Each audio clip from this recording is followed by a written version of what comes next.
상처받지 않는 영혼, 마이클 싱어.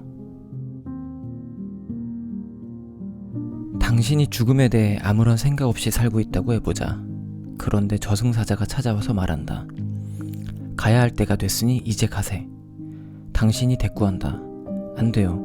마지막 한 주일을 어떻게 보낼지 결정할 수 있도록 예고라도 해줬어야 하지 않습니까? 난 일주일은 더 있다가 가야 해요. 그러면 그가 뭐라고 할지 아는가? 그는 이렇게 말할 것이다. 맙소사, 지난해에만 해도 52주나 줬지 않은가? 게다가 올해 덤으로 받은 시간은 어떡하고? 그런데 한 주일을 더 달라니 그동안 뭘 하고 지냈는가? 이렇게 물어본다면 당신은 뭐라고 대답할 텐가? 이 깊은 진실을 받아들일 때 멋진 점은 삶을 온통 바꿔야 할 필요는 없다는 것이다. 단지 삶을 살아가는 태도만 바꾸면 된다. 무엇을 하느냐가 중요한 게 아니라 얼마나 온전히 자신을 바쳐서 그것을 하느냐가 중요하다. 간단한 예를 들어보자. 당신은 무수히 산책을 다녔지만 몇 번이나 그 즐거움을 깊이 음미해 보았는가? 살 날이 일주일밖에 남지 않은 환자가 의사의 눈을 애처롭게 쳐다보며 이렇게 물어보는 것을 상상해보라. 밖에 산책을 나가도 될까요? 한 번만 하늘을 더 쳐다볼 수 있을까요? 밖에 비가 온다고 해도 그들은 한 번만 더 비를 맞아보고 싶어 할 것이다. 그들에게는 그것이야말로 가장 소중한 일일 것이다. 하지만 당신은 비를 맞기 싫어한다. 달려가거나 우산을 쓴다. 우리로 하여금 삶을 살지 못하게 하는 그것은 무엇인가? 우리로 하여금 그토록 겁에 질린 채 삶을 그냥 즐기지 못하도록 말리는 우리 내면의 그것은 무엇인가? 우리의 이 부분은 다음 일이 반드시 제대로 풀리게끔 하려고 너무나 바쁘게 애쓰느라고 그냥 지금 여기의 삶을 살지 못한다. 그러는 동안에도 죽음은 호시탐탐 우리의 뒤를 밟고 있다.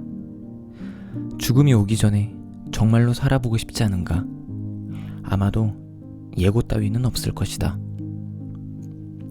자기가 언제 죽을지를 아는 사람은 매우 드물다. 거의 대부분의 사람들이 한숨을 쉬고는 다음 숨을 쉬지 않았음을 알아차리지 못하게 된다. 그러니 삶을 온전히 살지 못하게 하는 겁에 질린 당신의 그 부분을 놓아보내는 일에 나날을 사용하기 시작하라. 언젠가는 죽으리라는 사실을 당신은 알고 있으니 해야 할 말을 서슴없이 하고 해야 할 일을 주저없이 하라. 다음 순간에 어떤 일이 일어날지를 걱정하지 말고 현재에 오롯이 임하라. 이것이 죽음을 맞이한 사람이 사는 방식이다. 당신 또한 매 순간 죽음을 대면하고 있으니 당신도 그렇게 할 수 있어야 한다. 항상 죽음을 대면하고 있는 것처럼 살기를 배우라.